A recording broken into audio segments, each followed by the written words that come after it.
Alright guys, so today we're going to take a look at lesson 1.6, which I believe is the last lesson of chapter 1. We do have some vocabulary to start with, so we'll jump right into that. Now these are not really the formal definitions, they're just kind of the more basic definitions of each word. A lot of these words I know you're already familiar with, such as complementary. Complementary angles, two angles, and that's really important to know. It's two angles, not three angles or four angles, but two angles whose measures have a sum of 90 degrees. So two angles that add up to 90 degrees. Supplementary angles are two angles whose measure have a sum of 180. Now, I don't know if you've ever seen the trick. There's a few different tricks of how to remember complementary 90, supplementary 180. A few that I know of is when you say the alphabet, C comes before S in the alphabet. When you count, starting at 0, counting up, 90 comes before 180. That's one way. Another way, so you have C for complementary and S for supplementary. You can turn a C into a 9 for 90. You can turn an S into a 8 for 180. Okay? I'm sure there are other little tricks out there. Maybe you don't need a trick to remember the difference between the two, but if you do, if you sometimes get them confused, feel free to use one of those two tricks. Okay? Adjacent. Again, this is a very basic definition of adjacent angles, but adjacent angles are angles that are next to each other. So I drew an example, angle 1 and angle 2. Angle 1 and angle 2 are next to each other. Now, the more technical definition is two angles that are coplanar with a common side, a common vertex, and no common interior point. So again, what does that mean? Angle 1 and angle 2 have a common side, right? Angle 2 and angle 1 share this ray in common. They have a common vertex. They both have that vertex. And they have no interior points. In other words, they don't overlap each other. Angle 1 and angle 2 do not overlap one another. Okay, so they're adjacent.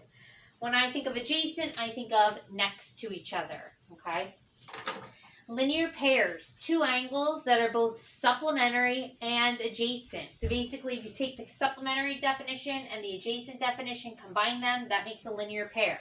So a linear pair are two angles that are next to each other, and they have to add up to 180 degrees. They have to form a straight line.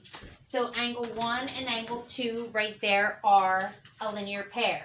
They're adjacent, right? They're next to each other. They share a vertex and a side, and they also form a straight line. They're supplementary. They add up to 180. All right. The next pair of angles we're going to talk about are what we call vertical angles. Vertical angles are two angles that share a vertex and whose sides are opposite rays. Okay. So angle 1 and angle 3 are a pair of vertical angles, and angle 2 and angle 4 are a pair of vertical angles. I'll go through the definition, then I'll kind of tell you the shortcut way to remember. So angle 1 and angle 3, they both share this vertex. Angle 1 sides are this side and that side. Angles 3 sides are this side and that side. If you look, the blue and the black right here, they form a straight line. They're opposite rays. And the blue and the black here form a straight line. They're opposite rays. Vertical angles, I often tell students, vertical V, look for opposite V's. You have a V going this way for angle 1. It flips upside down. That's angle 3. They are they are vertical angles. And then 2 and 4, right, sideways V, and then it flips around, other side. They are vertical angles. Okay, so there is the terminology. Let me erase that and just write a few more things down with you for today.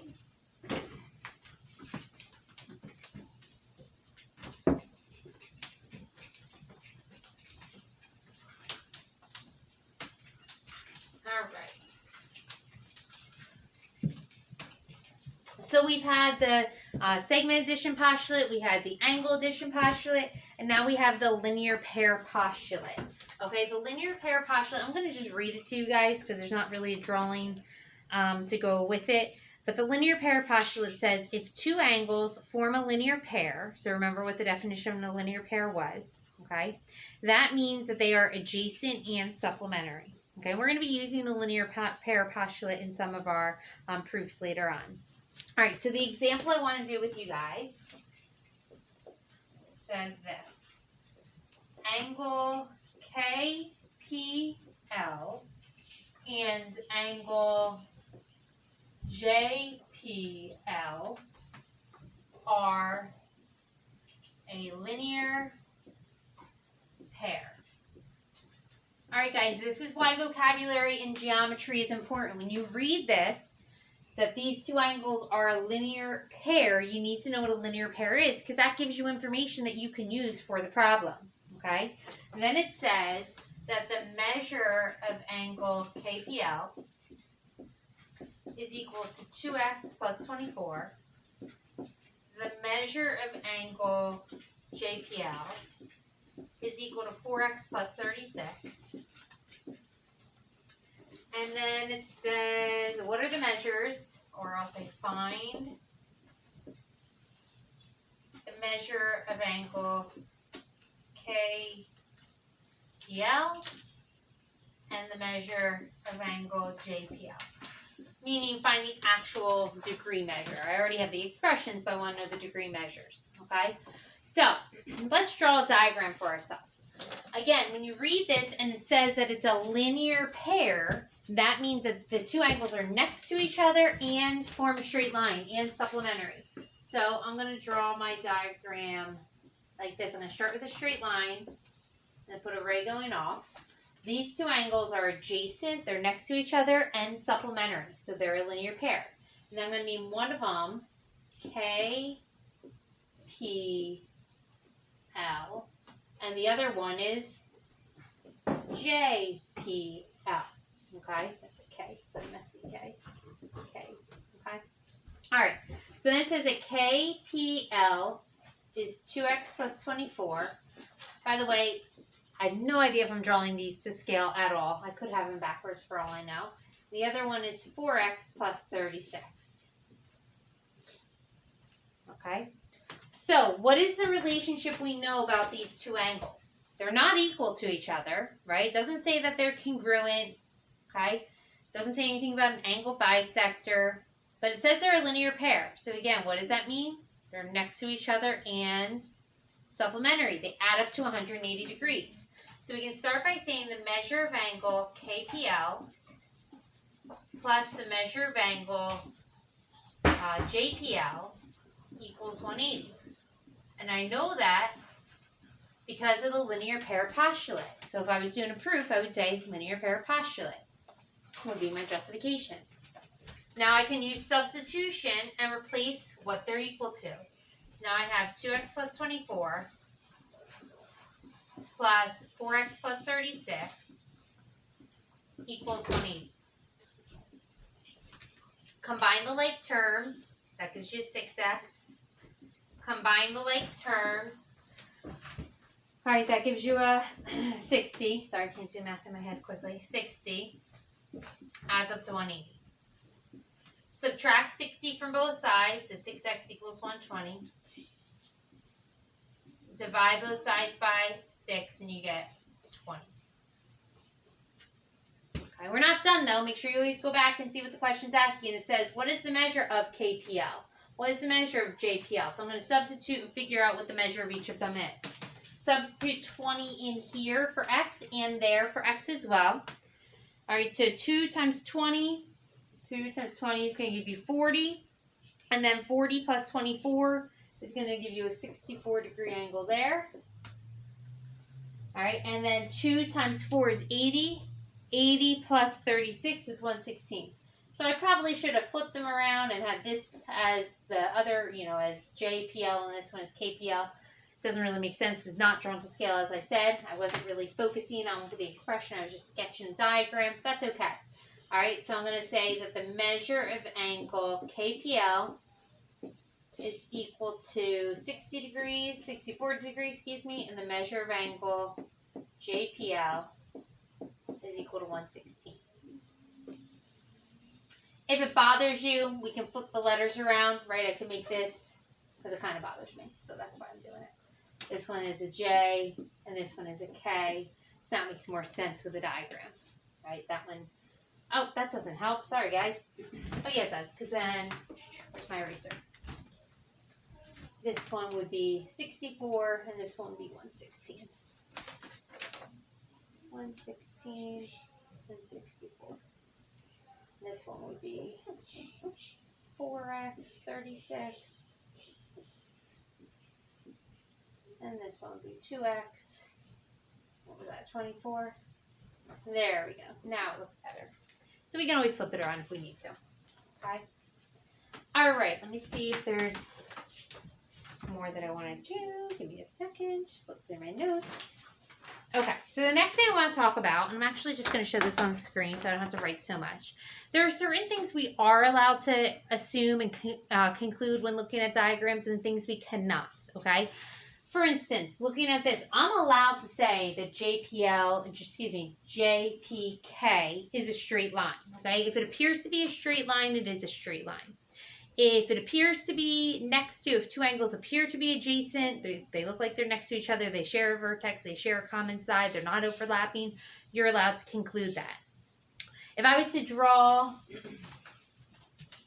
an angle like this, are you allowed to say that that's a right angle? No. You're only allowed to say it's a right angle if there's a box there. Otherwise, who knows? Maybe that angle is 90.5 degrees. Or 89.2 degrees, right? So you can't assume it is a right angle just because it looks like an L, okay? So I'll put this up here as we kind of go through. You can conclude from a diagram coplanar points. If points appear to be in the same plane, you're allowed to assume that they are. Collinear points. If the points appear to be on the same line, you're allowed to say they're collinear. Adjacent angles, I already mentioned that. And straight angles, straight lines. If it looks like a straight line, it is a straight line. Things you're not allowed to conclude just by looking at the diagram. You would need to be given other information, like congruent segments. If they have tick marks on them, then you're allowed to conclude that they're congruent, because that's what the tick marks tell you. Just because two segments look to be the same length, you cannot assume they're the same length. Same with angles. Just because two angles look to be the same degree measure, you can't conclude that. You cannot conclude right angles. You need that little right angle box there. I can't read backwards, sorry. Angle bisector. Just because it looks like a ray is cutting an angle in half, you cannot assume that. Same with a segment bisector and a midpoint. Just because it looks like a point is in the middle of a segment, you cannot conclude that. You need to be given other information, okay, in order to make those conclusions. So just keep that in mind as you're working.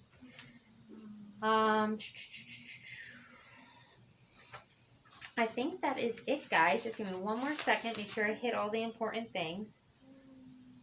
Okay, let's just do one more, actually. I always can find more problems to do. How much time have I had? Yeah, we're only 12 minutes in, 13 minutes in. We can afford more time.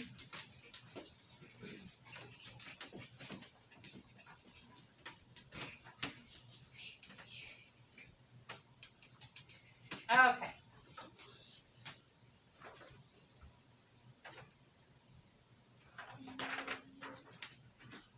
So the directions, we're going to do two problems. Find the measure of each angle. Okay, so for the first example, the diagram looks like this.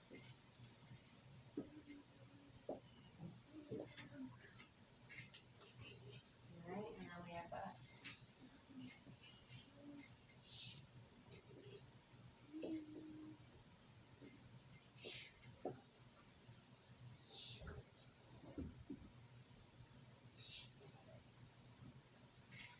okay, so this is the first example, and I'll write up the second one. I'll do this one over here. The next example will look like this. E, F, F, G,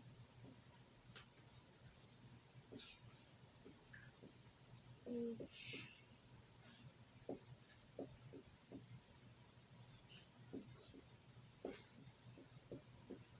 okay. All right, so for the first example, some things you're allowed to conclude. I know that angle DAB is a right angle. Okay, so if I wanted to write some things down, I could say the measure of angle DAB equals 90 degrees. I'm allowed to assume right angles. Right? Do I know whether or not AC is cutting this angle in half? I don't, right? I'm not told that AC is an angle bisector. I'm not told that this angle is congruent to this. Okay, so I can't assume that they're both 45 degrees. I don't know that. But I do know, based on the angle addition postulate, that angle DAC, this angle here, plus angle CAB, this angle here, I'll use two arcs because they're not congruent to each other necessarily, I don't know. I know that they have to add up to the big angle, which is 90 degrees. So I can say the measurement of angle DAC plus the measure of CAB equals the big angle, the 90-degree angle, the measure of angle DAB. Okay. All right. It would help if I finished drawing the rest of the diagram. I'm just noticing now I didn't even write the expressions in. I'm thinking to myself, how are we going to do this problem? We don't have enough information. Sorry, guys. This is 7x plus 34. And this angle here is 10x plus 22. That would be helpful to finish up the problem. Okay, so now it's a bunch of substitution. This angle here is 7x plus 34.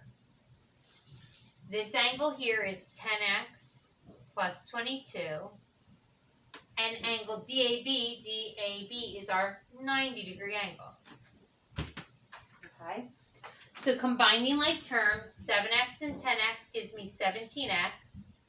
34 and 22 gives me 56 equals 90 degrees. All right, and then you're going to subtract the 56 away and divide by 17. So finish that off, and then we'll check in a second together. All right, I'm going to give you a minute to finish that off. I don't want to give you the answer right away.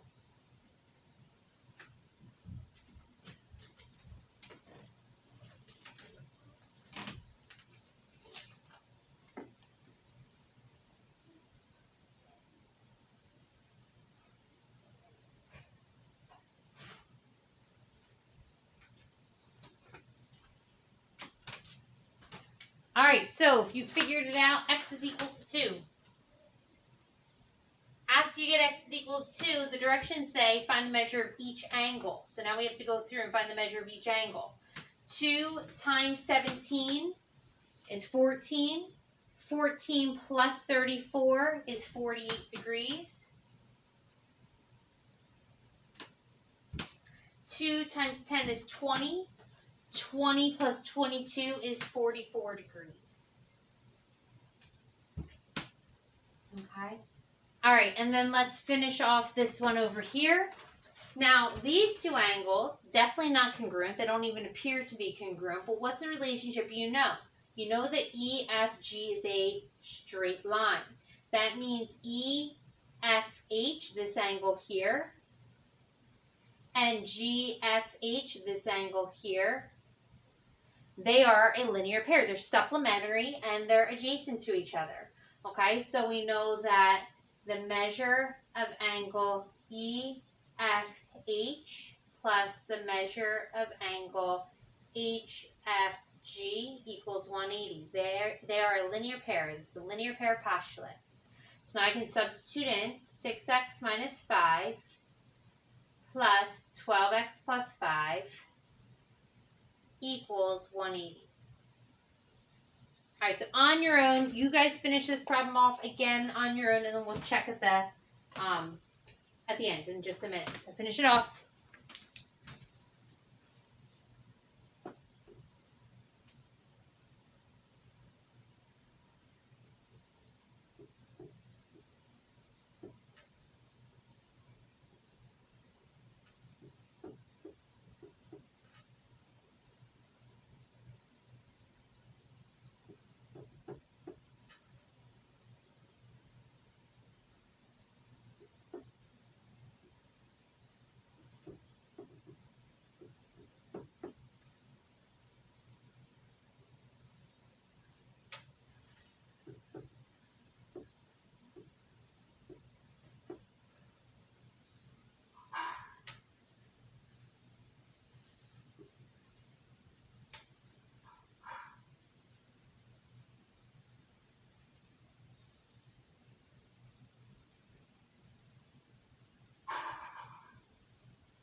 All right, hopefully that was enough time. Okay, so hopefully you were able to find that x is equal to 10, right? Combining like terms, that gives you 18x. Negative 5 and positive 5 just cancel. So x equals 10. Substitute that in. So 12 times 10 is 120, plus the 5 is 125. Substitute the 10 in here. 10 times 6 is 60, minus 5 is 55. And you can double check, which I should go back. Double check. Add those together, 125 and 55. Make sure that your math is correct. 5, 6, 7, 8, and it does add up to 180. Over here, we should, oh, it's not going to add. I didn't add that correct. Sorry, guys. Hopefully you caught that mistake. That should be a 42, not a 44. Now, when I check, which I should have checked before moving on, I would have caught my mistake. You add them and make sure that it adds to 90, that they are complementary, okay? All right, that is it for this lesson. So make sure you go ahead and finish off your notes, and I'll see you back here for the next lesson. Bye.